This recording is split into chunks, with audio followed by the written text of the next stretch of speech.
pretty strong. So, Frank, do you want to begin by introducing all of your witnesses and we'll have everybody sworn in? Yeah, sure. Can you hear me okay?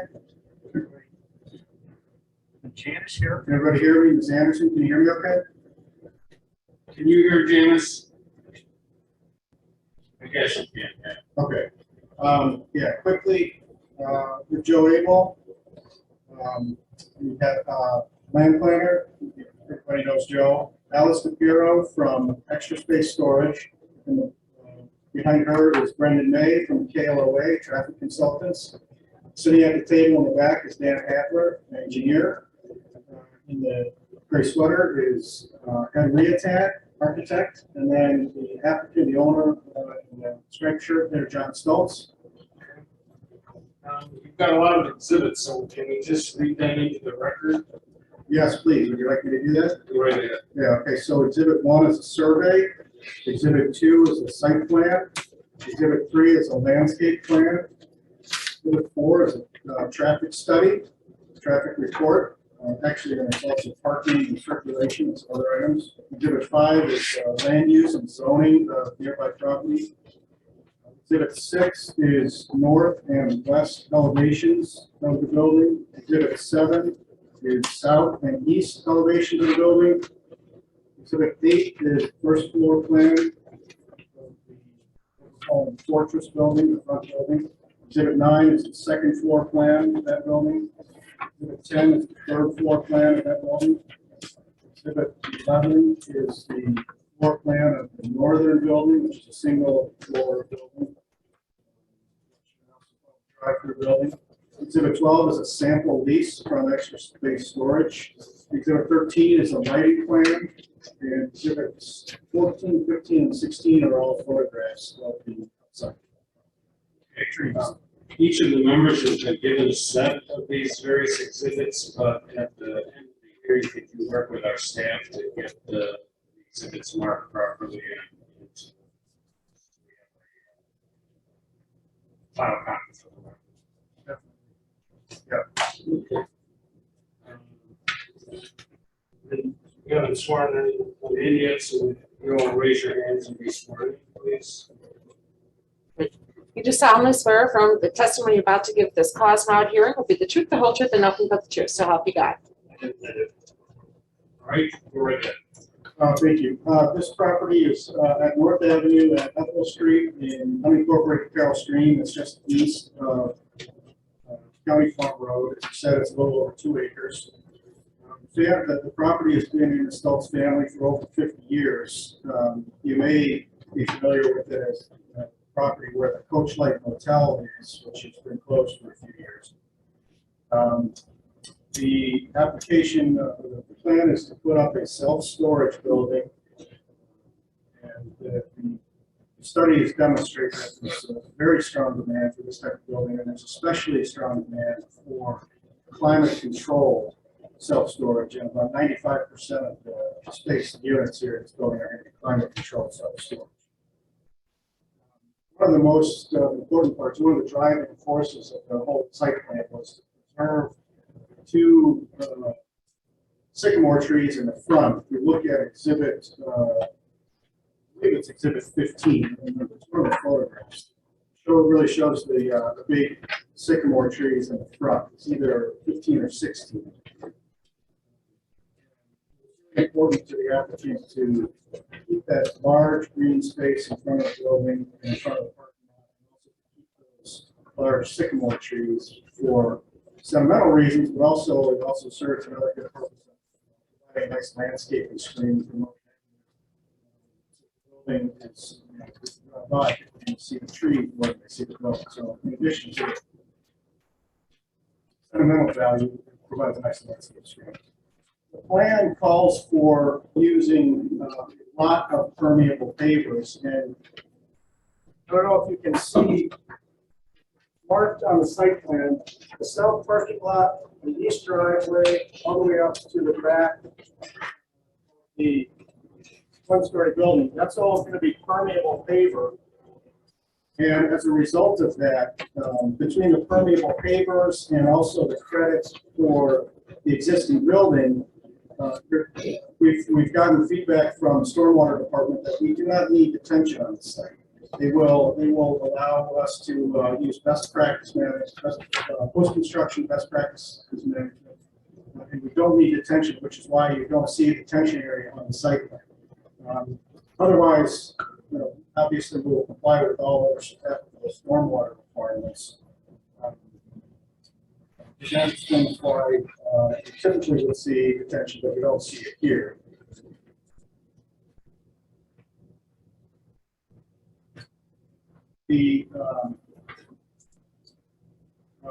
I want to talk a little bit about the operation of the site, and Alice Shapiro from Extra Space here is here to tell us about that. She's been a district manager for Extra Space. That's what she currently is. She's worked for Extra Space for 14 years, and she very well knows the strong demand for this type of building and the climate control storage. And Extra Space is proposed to be the operator of the building. The applicant will continue to own the building, but Extra Space will operate the building. So Ms. Shapiro, the access for customers to the storage spaces will be from 6 a.m. to 10 p.m. 7 days a week, correct? Right. And that's keypad access, so a customer needs to insert a code in order to access the Yes. okay. But you will have employees on site from about 9:30 in the morning to 6 p.m. Monday through Saturday, right? And there's going to be 24-hour camera surveillance at the building. Yes.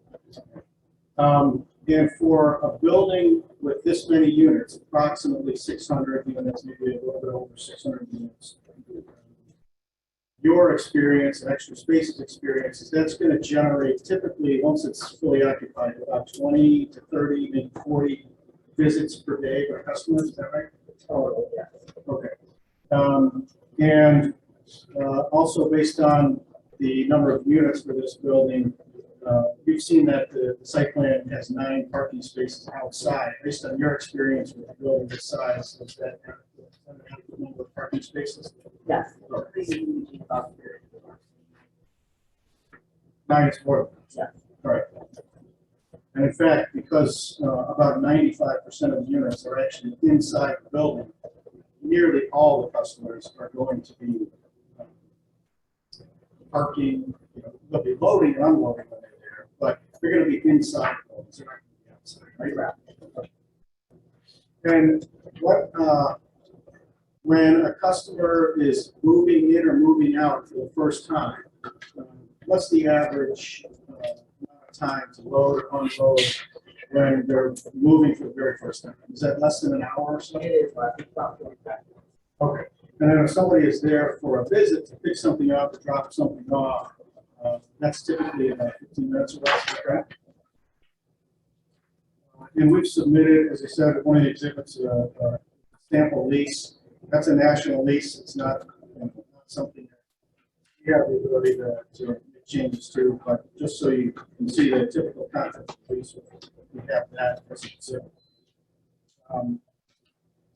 Okay. Next, I would like to get some information from Ed Reedhead, the architect. Ed? Yep. You've designed the site plan and have designed the building, correct?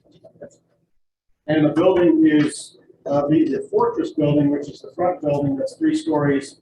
That's 71,550 square feet, is that right?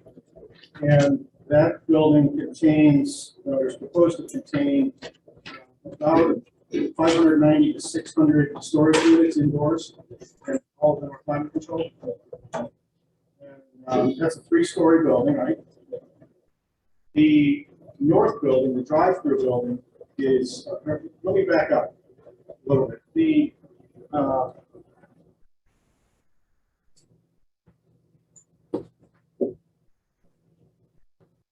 Exhibit 7 is the elevations, which is the south elevation, which is the face that faces North Avenue.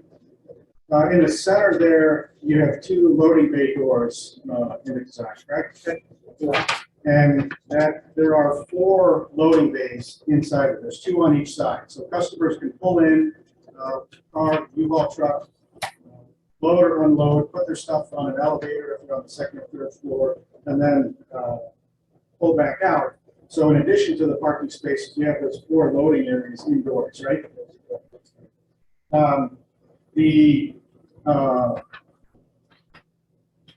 What is the what's the exterior building material? It's an insulated panel.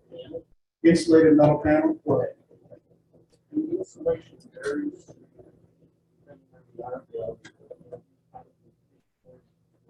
Okay. All right, and then, It's a little You need to rough. either speak up or approach the microphone. yeah, I can repeat what he says, that they're gonna use, insulated metal panels that are gonna be about 4 inches thick, so they have a good R value, and, Yeah. this is a sample here that I'm showing you, I know it's not an exhibit, but you can see it, from a distance, it has kind of a stone look. And it'll be, uniform except on the ends of the building, kind of like it's shown on exhibit 7. And regarding what we're calling the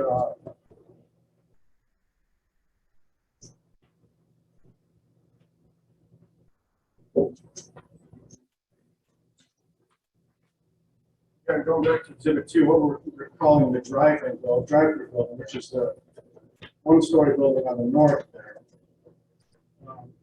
That has, there's actually a drive-through lane in that building, so a customer could drive their car, truck in there, stop the car and load and unload to put their items in storage units that are also climate controlled inside that building, right?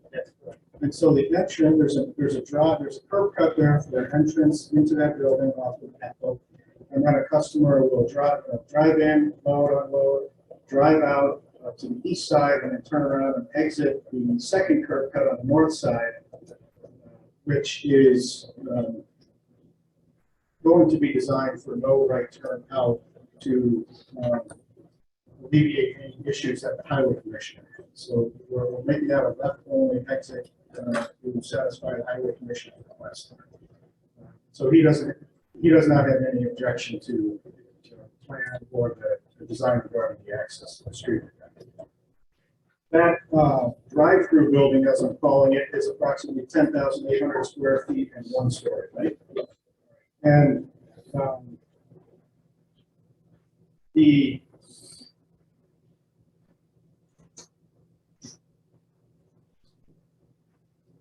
look at exhibit 8, that's the elevations for the north and the west elevations, correct? Yes. Yeah, so on exhibit 8, the north elevation is on the top. So that would be the view from the north with the 1-story drive-through building in front, and then behind it, the fortress building. And then on the lower level, on the west side, that's the view from Ethel Street. There are no units on the west side, only the drive-through access for the 1-story building.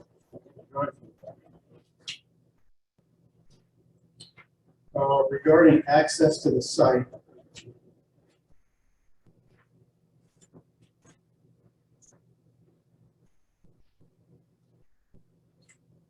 as I mentioned, we have the,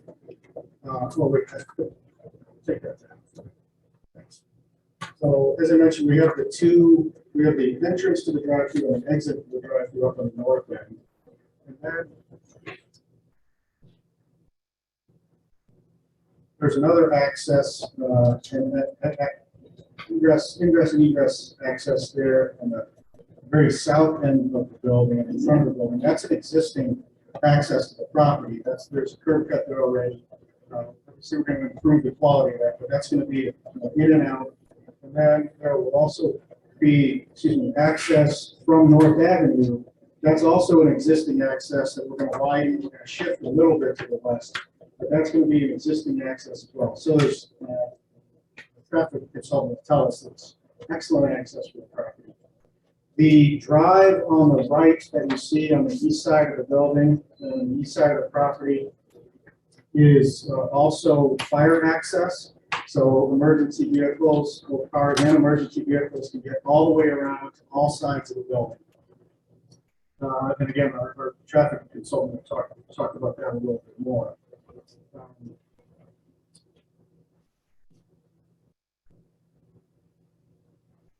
There are security gates. Can you point out where the security gates are?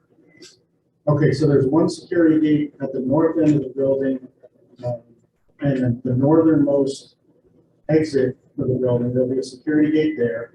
And then he's also indicating on the east side, at the southern end of the access drive on the east side, parallel to the southern exterior of the building, there's also going to be a security gate there as well. So there will be security around the back of the building, so that will not be accessible other than to customers and during the hours that customers are allowed to access the building. There will be fencing, chain link fencing along the north border.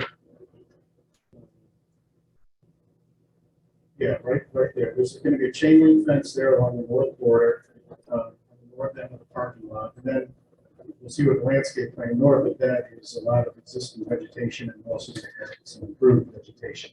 There'll be a very good landscape screen between this property and the property to the north. There will be a solid landscape fence on the east side, running down the east side of the property, where it's indicating that will separate the property from the property next door, which is Carroll Stream Dog Park, which is about 20 acres or so. That's a dedicated park, so that's not going to be built on unless IDOT sells it at Carroll Stream to build it.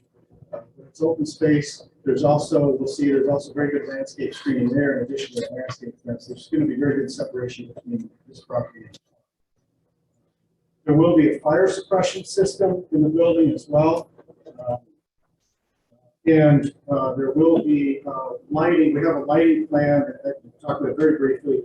Just really the most important point is the lighting plan will comply with all the county's regulations as far as ambient light on neighboring properties. There will be no excessive light on neighboring properties that will comply. Are there any questions for Mr. Riatan? I don't think so. So the information concerning the elevations, et cetera, only relates to zoning in respects the traffic configuration and safety, really. So we need to know where the floors are, but building materials or the particular elevation of the structure is of little consequence to us. It's sort of a building.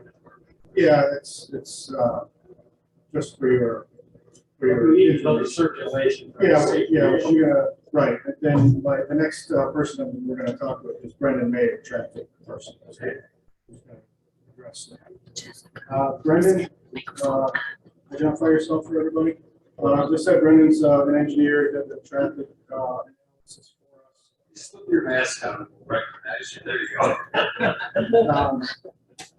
And make sure you speak up so everybody can hear you, okay?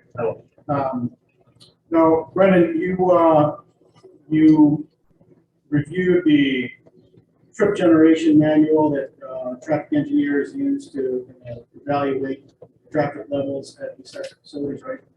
Then you also examined the parking generation manual that you also typically use for all engineers, in fact, use for this type of right?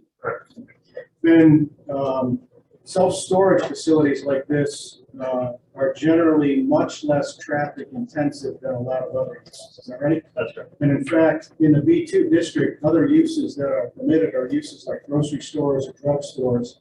Those types of uses generate much more intensive traffic than self-storage use does. Is that right? Right. Okay. And you did do your studies regarding the peak hourly traffic expectations as well, both for weekends and weekdays. And based on that, number one, the access to and from the site is adequate, right? Correct. And the parking that is designed, which is 9 parking spaces and 3 land banks. If we need more parking in the future, it's available, but we don't think we need it. But the 9 parking spaces that are provided for now is adequate to handle the number of vehicles that are expected on a daily basis at this type of facility. Is that right? That's correct.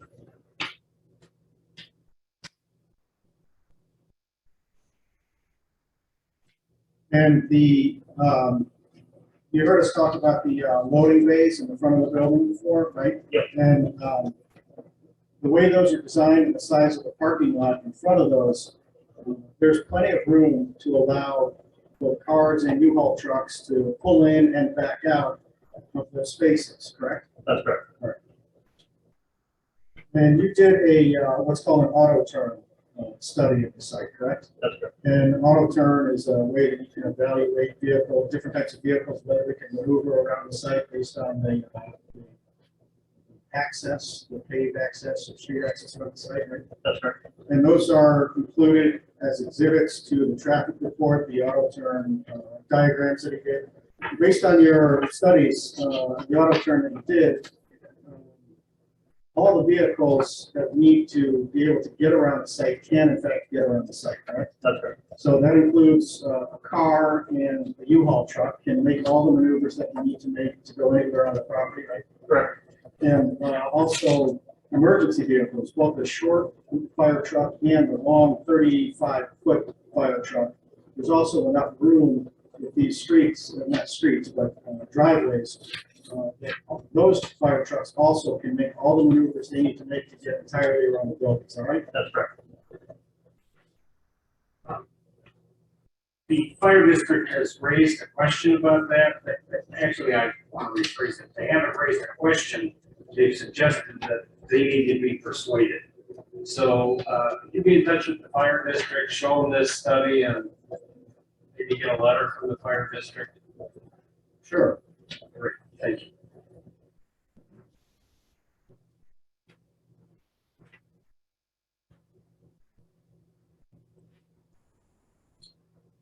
Next, we'll talk with Joe Abel.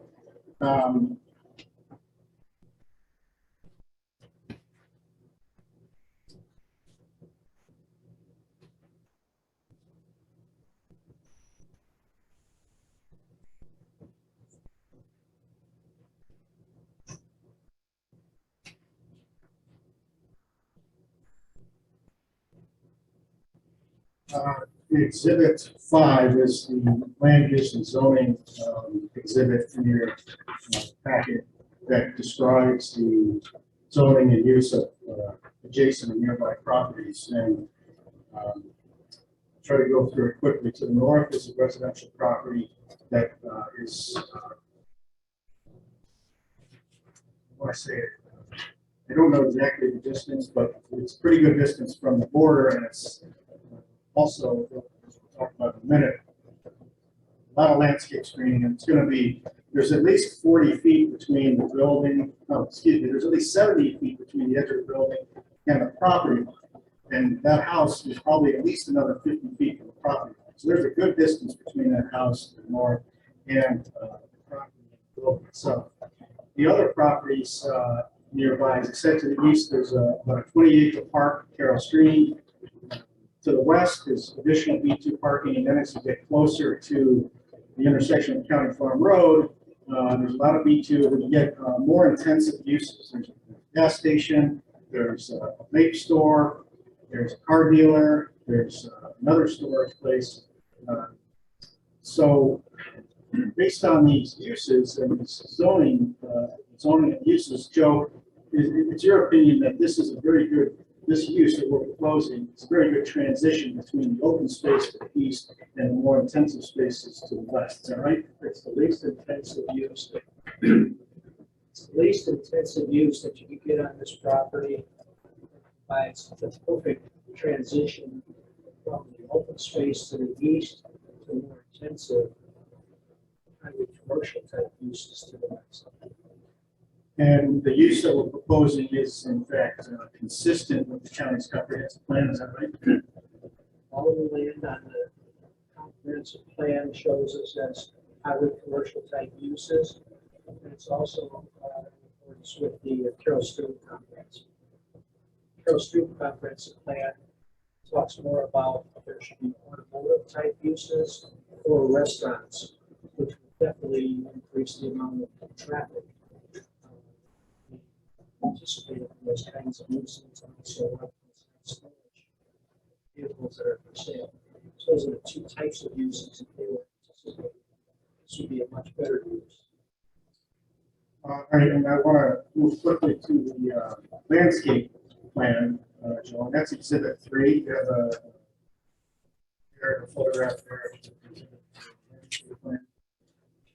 And Joe, the landscape design that's been prepared meets all of the county requirements for landscape points, right? Meets or exceeds all the requirements, okay. On the north side, there's already a lot of trees and heavy vegetation landscape. We're going to take some of the bad stuff out, but we're going to add in more than 10 evergreen trees and going to add some other shrubs and improve the landscaping on the north side. Right? That's correct. The setback there is even greater. 40 foot is the minimum. Our setback to the driveway is 45 feet. We're able to maximize the space back there. Vegetation, as you can see on the area, on the property to the north is extensive. Also, continues on the subject property. And then we added the pine trees. Make sure we meet the points with new material. And in fact, all around all of the borders of the property, meet or exceed the landscape requirements and generally disfavor vegetation. Junk trees, etc., are going to be removed, and evergreens or other shade trees are going to be installed, and other shrubs are going to be installed to greatly improve the landscape aesthetics and also to improve the screening all around the property. Is that right? Correct. The other thing that was done. Can you slip your mask Yeah. on so that the court The other thing that was done was to, Brian mentioned it before, the site plan is driven by the fact to protect those 2 trees that are in front of the property. They're such beautiful trees. They've been there for ages. And so the owner asked that we do everything we could. And so the whole site plan in terms of how the building is located, where the driveways are, how to protect the root systems, and all the built in this plan. And then there's additional like on the eastern boundary that are also being protected. So the nice thing about this is there will be mature tree coverage associated with this, in addition to the new plan.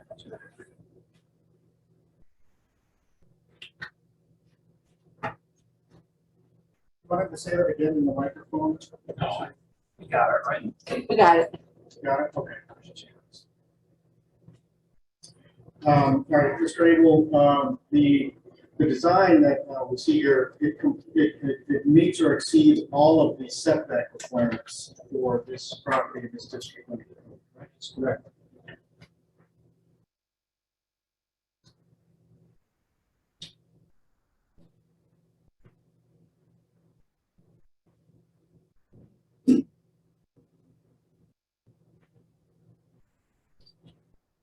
Okay, so you heard earlier, Mr. Abel, we're going to meet or exceed all the setbacks. We're going to improve the landscaping, and all of the lighting is going to comply with the code. So this development is not going to in any way impair any supply of air or light to adjacent properties. Is that correct? And with the demolishing the old building and replacing it with a new building, the fire suppression system is going to reduce any safety hazards and fire hazards, right? That's correct. Plus the fact that shows good circulation. Okay, and again, for those same reasons, improving the building, improving the property, improving the landscaping, that's going to certainly will not have an adverse effect on the value of the nearby property. Improve the value of the nearby property, correct? Definitely the answer. And we heard from Brendan May, this site development is not going to increase traffic in any way. be a minimal intensive use or increased traffic. Was that this increase in intensive use? Right. As we talked about earlier, with the permeable pavers and the credits, certainly not going to increase any potential for flood damage.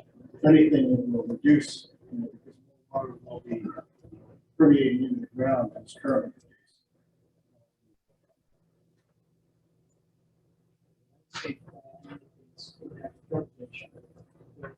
Material that will enhance the realization of any.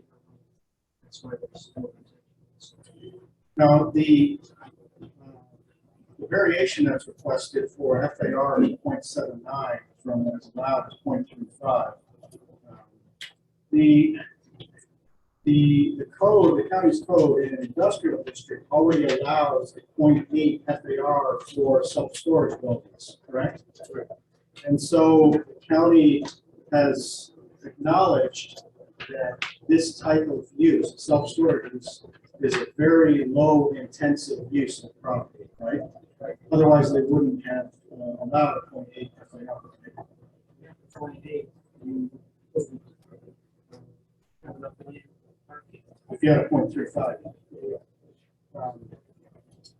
And one of the purposes for the FAR is to control the intensity of the use of property, right?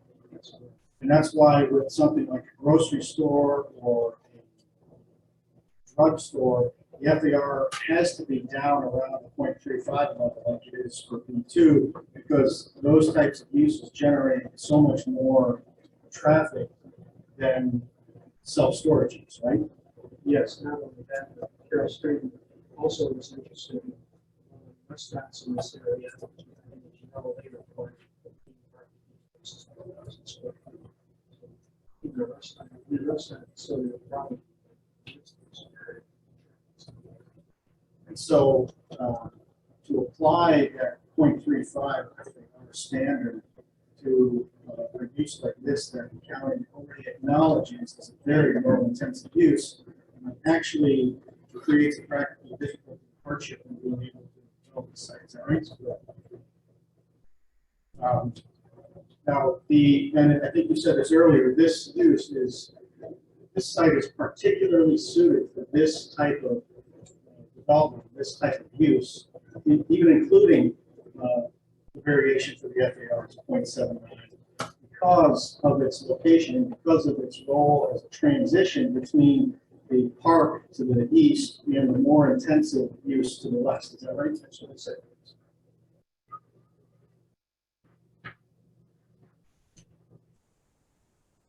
All right. So, in your opinion, it is appropriate to grant conditional use to this property for this use, and it is appropriate to allow variation of 0.79 for this property for this use. Is that right? My professional opinion. I don't have anything else from these witnesses. If any board members have any questions, we'll be happy to field those. Yes, I have just a couple of our standard questions with respect to the storage facility.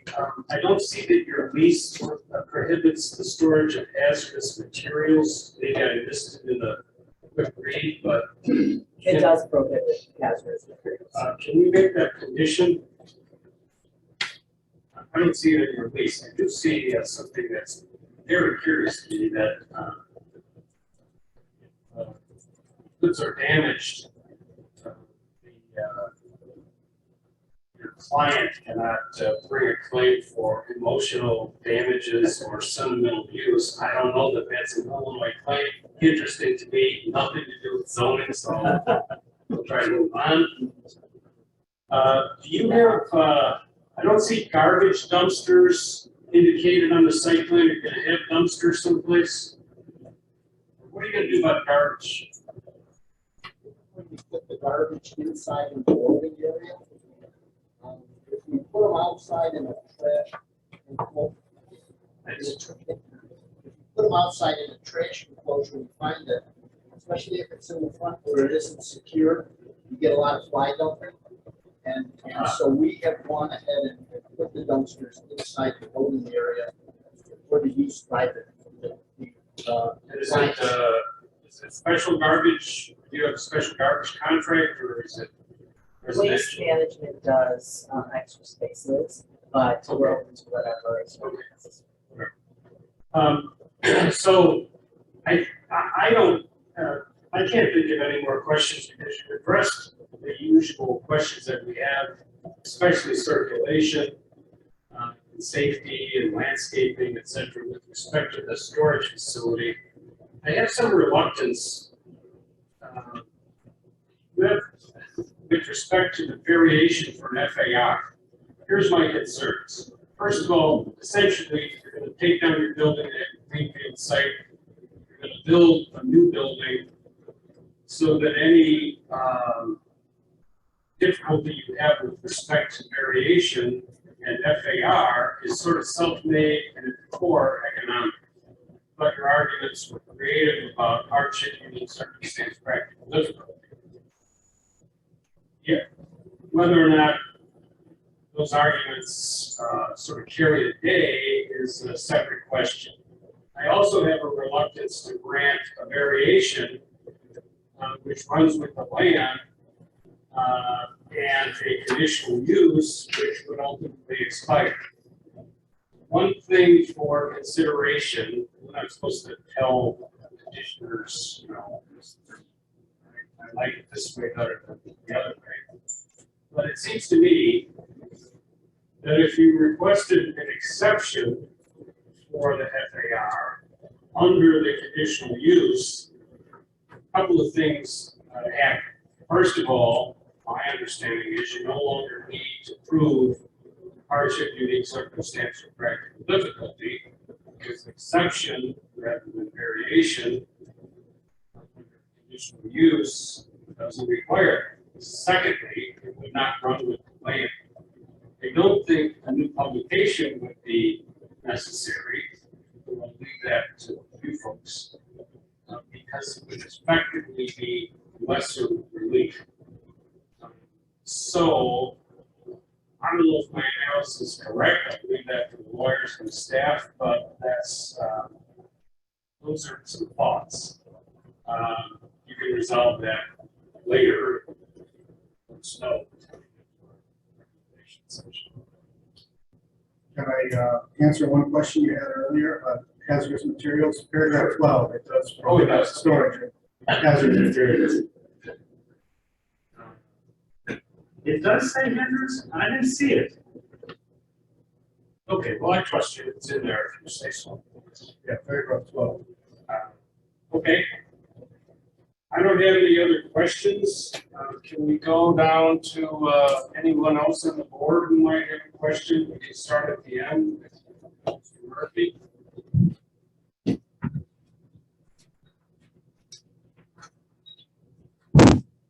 Yes, I have a question. Exhibit 2, you state on the north side there that there would be a gate opening there. This is for snow removal. What do you mean?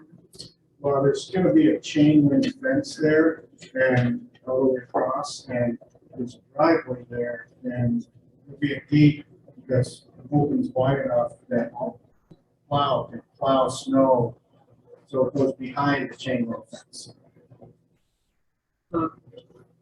Where's the drainage coming from? Notion through. It's going to thing all that and snow.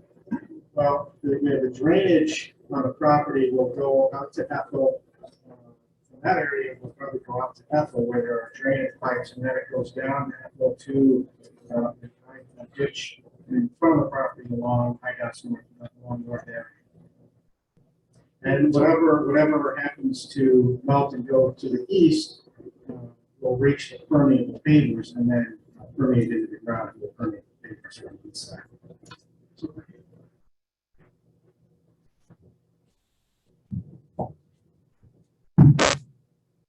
And the site plan.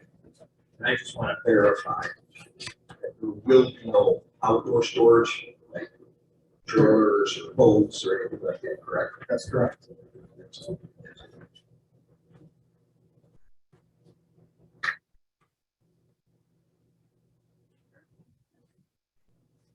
anything else from any member? Ms. Anderson, do you have questions? You have questions? No questions, thank you. Okay, well, I think we're resolved then. Do you have anything else you want to add? No, I don't. I'll pursue to your suggestion, and speak with staff, Mr. House, and Mr. Lease.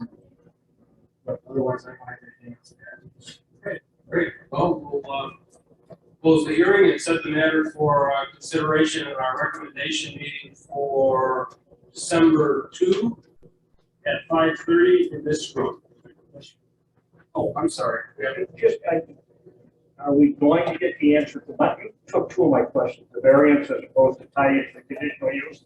And either KOA tonight can talk to the fire department's concern that apparatus with the aerial, or are we gonna get a letter before that? Well, I'd ask Mr. Armstrong to get us communication from the fire district. Yeah, we'll speak with the fire district. Our verbal feedback we got early on was that there wasn't any issue, but I don't believe we had any. I don't believe we've ever received any objection from them. No, we don't have an objection from them, but they say some remark like, yeah, this seems okay with us as long as. Yeah, and the one thing I will say, and again, this is more for them, is they have told us on more than one occasion that as long as they can access one side of the building with their big ladder truck, that satisfies them. Notwithstanding that, we designed this in a way that we believe that they can access all the way around it with the big truck, but we'll certainly follow up with them. My request is just an accommodation for the fire district. Get this comment from time to time and responses, let's get. Yeah, No, we got enough for that. Okay. So December 2 is okay. Yes. If you need, I don't imagine you're going to start construction. No. Well, I mean, we have to, obviously, we have to go through the development committee and county board as well. So Yeah. we understand that the construction is still a ways off. Okay, well, that's it. We'll close the hearing and reconvene on December 2 for our recommendation meeting. Thank you very much. We're all correct.